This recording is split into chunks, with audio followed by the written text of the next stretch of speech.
Hello, everyone. Good afternoon. Good afternoon. Good afternoon. Unfortunately, yesterday there were shots that rained out around the area of the White House. With that being said, shout out to Savvy Sass for this. Let's get into it.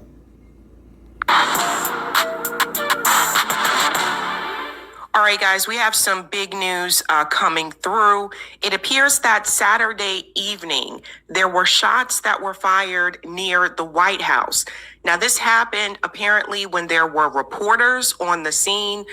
They were reporting at that point in time for different stories.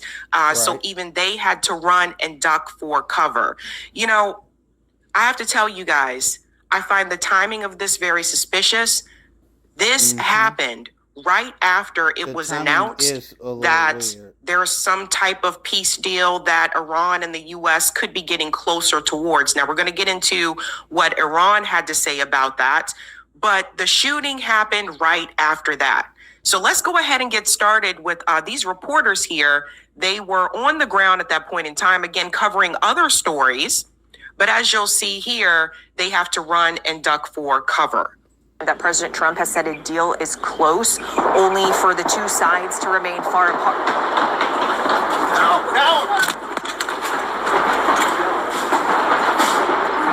So that was one of the reporters there. I believe that was ABC News. It looks like from what I was reading there on the equipment.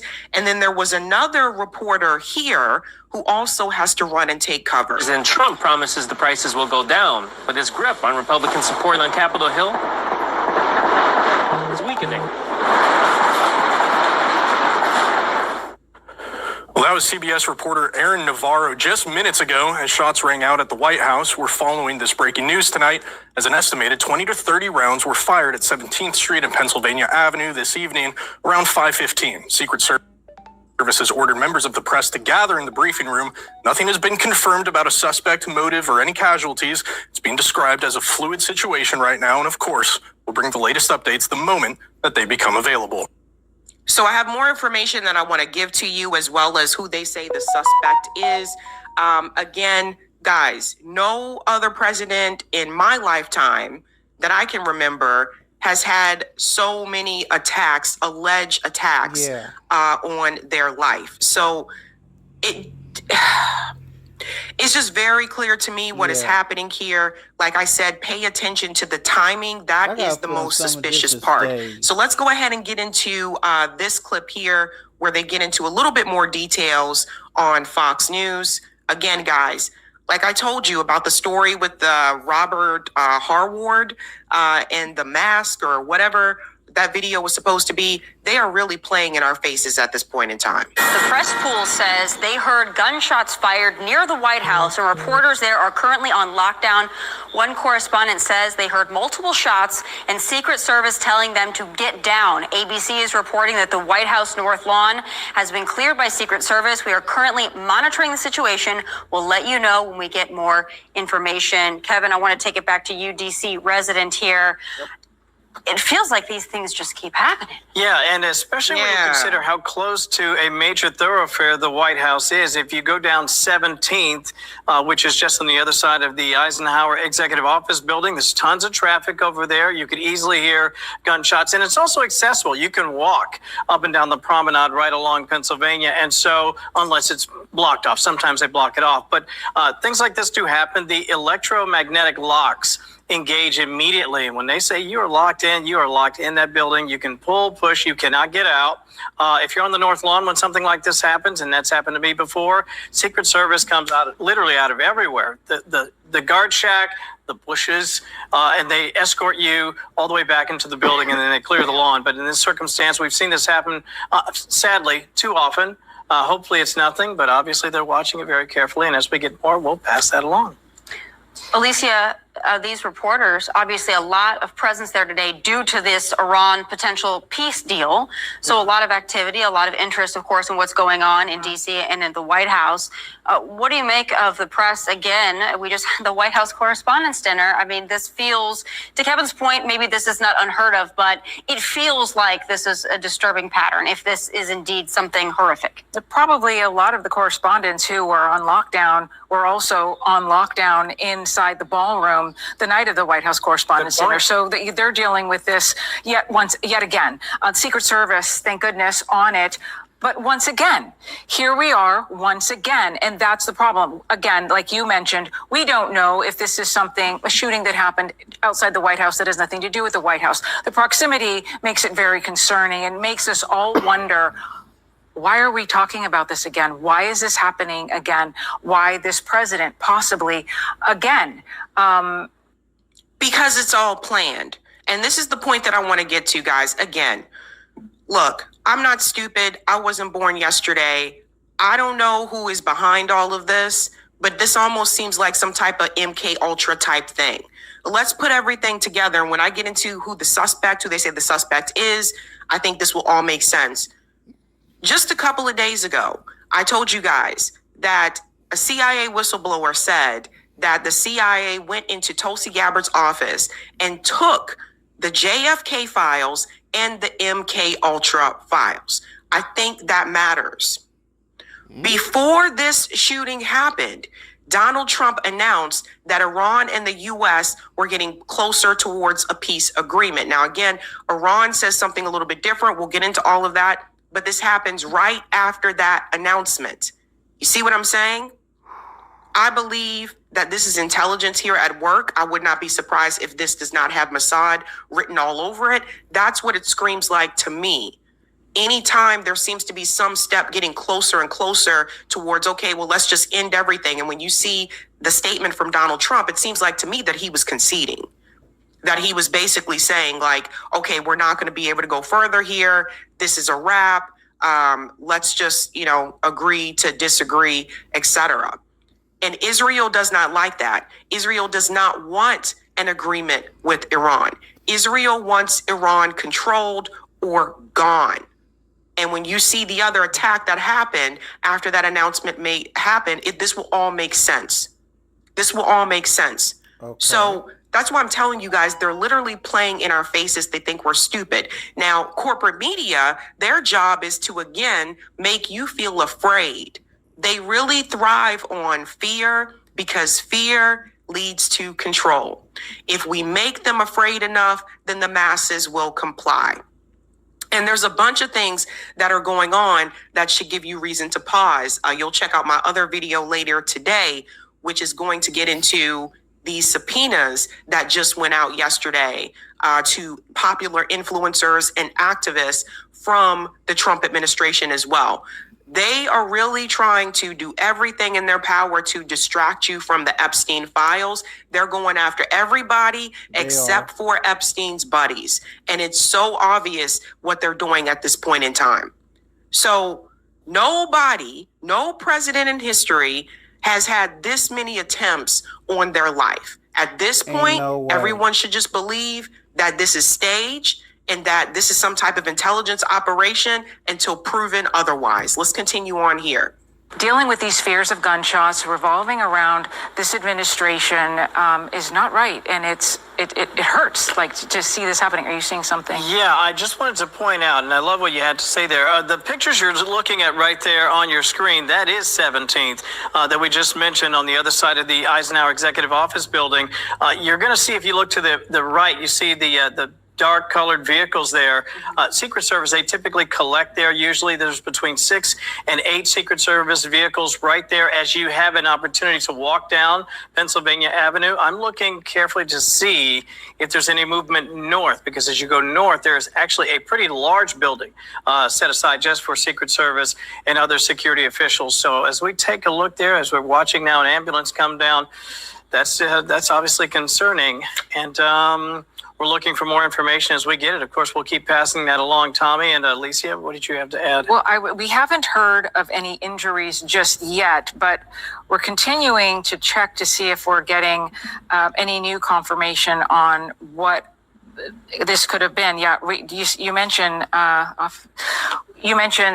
the ambulance there. That's the part that makes us all start to wonder, right? Yeah. Again, is something else going on? Or the precaution just because It could be. we're yes. not taking any chances, right? So we don't want to jump to any conclusions. But, Tom, to this point, you were sitting at the table with us the day of the White House Correspondents' Dinner, and then Kevin and Alicia were here to the wee hours of the morning. We don't know what this is, but the Secret Service, law enforcement, they have to take every precaution if they hear anything that sounds like gunshots this close to the White House in D.C. I mean, I would expect this posture. Yes, and after the White House Correspondents' Dinner, there was about a week of people on, all sorts of networks saying, "How did this happen?" And they were kind of after the Secret Service. They were saying, "Oh, they should have been more on this." The thing is, this is complicated stuff. The president, the president could be a shut-in. He could stay in the basement. He could stay locked down. But he's out there. He's out not only meeting world leaders, he's going to dinners. He wanted to go to the White House Correspondents' Dinner. So the White House wants to be active. They want to be out there in the world, and they have to make it as safe as possible. So in that case, I thought, under the current situation, I've been down there. I was only down at that White House Correspondents' Dinner one time. It's multi-level. You can't lock down the whole building. Yeah. They did enclose the area where the president was, and they had that under control. That's why they did catch the guy. So at the time, I thought people were giving them a little bit of a hard time. The organizers of the event, the Secret Service, there's only so much you can do. Right. This part is important because the Secret Service was not on it, which I'll show you. So once again, they just happen to be negligent, the Secret Service. Don't you find it to be a little bit weird? Let's go ahead and get into this clip here. It says that MS Now exposes staggering Secret Service incompetence. So here we go again. Why is it that every time that Donald Trump, there's some type of attack or attempt on Donald Trump's life, the Secret Service just seems to be negligent? Listen to this. And we just, from two sources, briefed on the incident as well as an internal law enforcement document. We know now that the suspect is Nasir Best, who was transported to George Washington Hospital. As the Secret Service said, he has passed away. The suspect previously approached the White House. There was interaction in the past between the suspect and law enforcement in June of 2025. There was an order for him to stay away from the White House. That incident in June of 2025, from an internal law enforcement document, according to sources, it happened on the last summer near the White House. An officer in police uniform, full police uniform, was working at a pedestrian access control post at the White House when he observed Best, the suspect, walk into a restricted area by using the exit turnstile lane that was located at the post. And apparently that restricted area had multiple signs there, Eamon, stating, "Do not enter, exit only, police line, do not cross, pass holders and appointments only." Again, this was near the White House area. Yeah. So this guy had already been warned before, and he ends up getting through again somehow.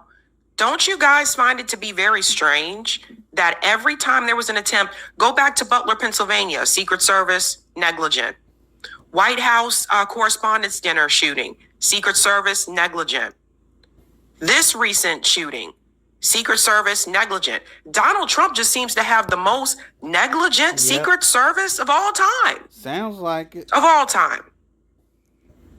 We'll get into who this guy was. I do want to show you this here. And when we get into the statement from Joe Kent from a couple of days ago, this is all going to make sense. And that's why I say I believe this is just another one of these things where intelligence, I believe, has been involved. Give me just a second. I'll get this up here.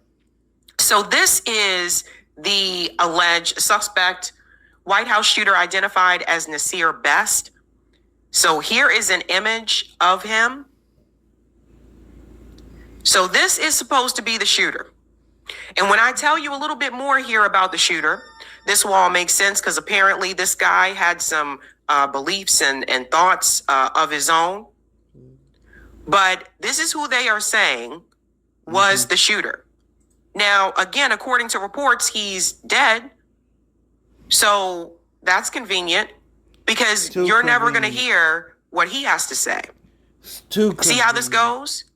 Now, from what I understand so far, no one has been injured in this shooting. No one was killed, but he's dead. So you can't talk to him, which is the same thing I told you before was supposed to happen with Tyler Robinson. Tyler Robinson was not supposed to be alive after all this happened. And so I'm putting all the pieces together here, ladies and gents. Now let's go ahead and get to this part about the shooter and who he thought he was. According to them, again, he's not alive, so you can't hear what his side of the story, but this is what they're saying about him. The suspect was immediately told to stop. The suspect did not listen to the verbal commands from the officer, did not stop, and continued to go further into the restricted area. The suspect was arrested. According to multiple sources, the suspect had no prior arrests at that time. This is going back to 2025, but just listen. The suspect claimed he was Jesus Christ and he wanted to, quote, get arrested. The suspect has a history of mental health issues. Again, suspect known to United States Secret Service for walking around the White House area complex. He's known to the White House Secret Service. They know who he is. He's known. Everybody paying attention to this? He just happens to think that he's Jesus Christ. Where have we heard this before? How to gain access and was taken into custody last year. Again, the suspect being named as Nasir Best. We know tonight, just after 6 o'clock, President Trump was in the White House. That's when law enforcement sources say Best walked up to that checkpoint with a bag, took a handgun out of that bag, opened fire on Secret Service officers who returned fire, killing Best. He opened fire on Secret Service officers. But they already knew who he was. They already knew who he was because they arrested him last year. So he just walks up with the bag. They know who he is, but they don't stop him. Right. Do they really think we're this stupid? Oh, and he just happens to think that he's Jesus Christ. We've heard this before. Guys, this reeks of MK Ultra. It reeks of it. Now, we're going to get into some more information here because, like I said, when we talk about the timing, this is what Joe Kent, he is the former CIA. Joe Kent resigned over the Iran war. He was just on Redacted a couple of days ago. And I want you to hear what Joe Kent said could happen. Listen to this. Well, this war is existential for the Israelis. So I think we have to just recognize that and to think, would they thrive in the chaos? Would they thrive? Would they be able to continue their overall mission by having us get attacked or another terrorist attack? We can't take that off the table. We can't rule it out, and we can't let anyone shout at us and say like that's a conspiracy theory. These are things that we should consider, especially when we're looking at a air quotes here ally like Israel, who basically has lied to us to get us into this war. We really have to start being much more skeptical with what they're telling us. And we have to turn a very skeptical eye towards them and towards everybody for that matter, as a matter of fact. And we've had a very hard time institutionally doing that with the Israelis. And I think if the Israelis believed that we were going to extricate ourselves from this conflict, I think that there would be an element within Israel that would say, hey, we should look at some course of action that gets the Americans to recommit to this conflict. So I wouldn't take anything off the table, and we need to be not trusting and doing much. Did everybody hear what he just said? In the chaos. Joe Kent just told you, and again, this was just this interview is recent, just a couple of days ago. Joe Kent just said that if the U.S. tries to remove itself from the Iran conflict, in other words, an actual peace negotiation, that Israel will try to do everything that they can to stop that from happening. He goes on to say that Israel could try to hurt the U.S. Are you hearing this? This was a couple of days ago. Donald Trump announced the peace agreement. We'll get to that in a second. Donald Trump announced they're getting closer towards a peace negotiation Saturday afternoon. The shooting happens right after that. Put all the pieces together. Joe Kent warned you. He's former CIA intelligence. So it's just, if that means that they have to plant a false flag here, that's what they'll do. Anything to keep the war going. That's why I say these are not allies. These are psychopaths that have basically, they're using supremacy to do what they want to do. And so look at this. Now, again, this statement came through before the shooting. This is the White House account on X.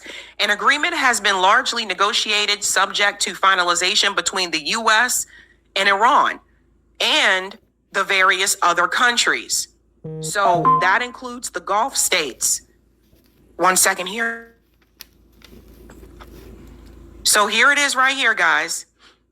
I am in the Oval Office at the White House where we just had a very good call with President Mohammed of Saudi Arabia.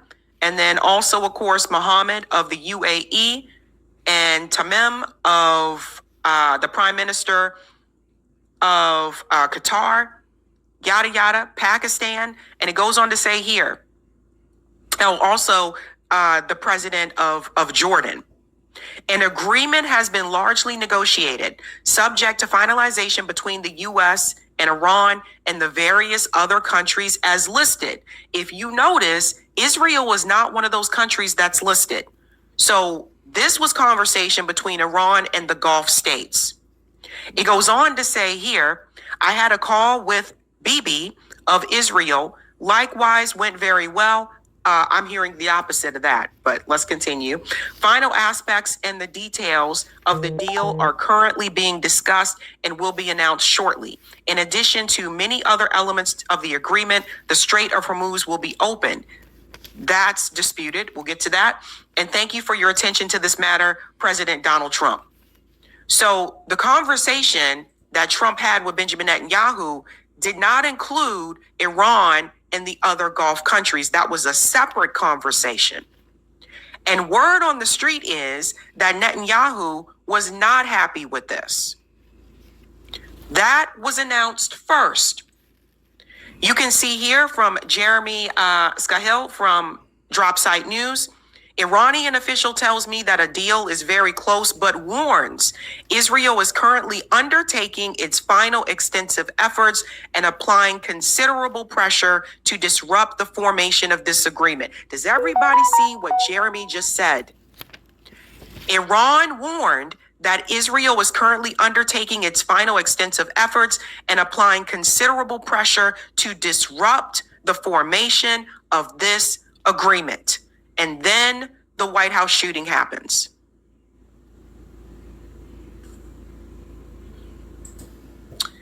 We go on here. Power to the people. Iran has responded to Trump's claims about a peace deal through its Fars news agency. And while a deal is close, he is lying about a key part of the deal. Trump's claim about the Strait of Hormuz returning to its previous state is not true. In the event of a potential agreement, the Strait of Hormuz will continue to be under Iran's management. Although Iran has agreed to allow a number of passing ships to return to the pre-war levels, this is in no way means a return to free passage as it was before the war. Iran went further and exposed that Trump's tweets are purely to propagandize Americans. It should be noted that American officials have acknowledged in multiple messages to Iran that Trump's tweets are primarily for promotional purposes and media consumption within the U.S., and they have recommended that no attention be paid to these statements. He lied about the reopening of the Strait of Hormuz. He lied about that. Again, he's manipulating the markets. But they are in talks. Donald Trump is propagandizing the American people. And a lot of people were actually falling for this. Yes. But he made that announcement, and then you see what happens after that. One more thing I want to show you here as well. Jeremy came back and said, I did ask a senior Iranian official for comment on the current state of the Iran war negotiations. They sent the following statement, similar to what I just showed you, that they're very close to reaching and signing an agreement to end the war. And today's constructive negotiating approach has made the prospect of peace in the region highly attainable. And then it goes here. We recognize that Trump is now faced with an important political decision, one that must balance the interests of the United States, regional countries, and respect for Iran's fundamental rights. Should this agreement ultimately be achieved, the international community would commend all negotiating parties for their role in advancing stability and peace. At the same time, Israel is currently undertaking its final extensive efforts and applying considerable pressure to disrupt the formation of this agreement. And let's look at what some of that pressure looked like, shall we?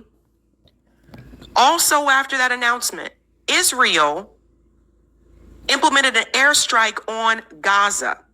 See this?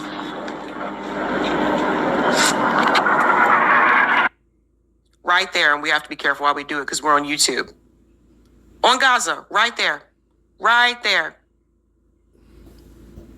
That happened right after this announcement. So, do you see what Israel was doing? Every time it gets closer and closer towards some type of agreement, they either try to harshly punish Lebanon or Gaza. In Gaza right now, you have a bunch of civilians in tents trying their best to get life back to normal. Somewhat normal for them. Israel has basically taken them and forced them into a smaller amount of space than they already were in because they put barriers inside of Gaza. They've crammed all these people together like sardines. And Israel just drops a bomb right after the announcement of that agreement. And a lot of people aren't even talking about it. This is what Joe Kent meant when he said Israel would do something like this. And then you have the shooting near the White House. So this is why I say, and you know, some people didn't like when I said this, but this is why I say there's no negotiating with Israel. There's no negotiating. You have psychopaths in the country just doing whatever the hell they want to do. These people are psychopath and they're genocidal and they're using their supremacy as an excuse to do all of this. It's a problem. Everyone needs to call it out, and you should definitely highly question that shooting that happened near the White House. Hey guys, this was a Sabby clip. If you like what you saw, hit that like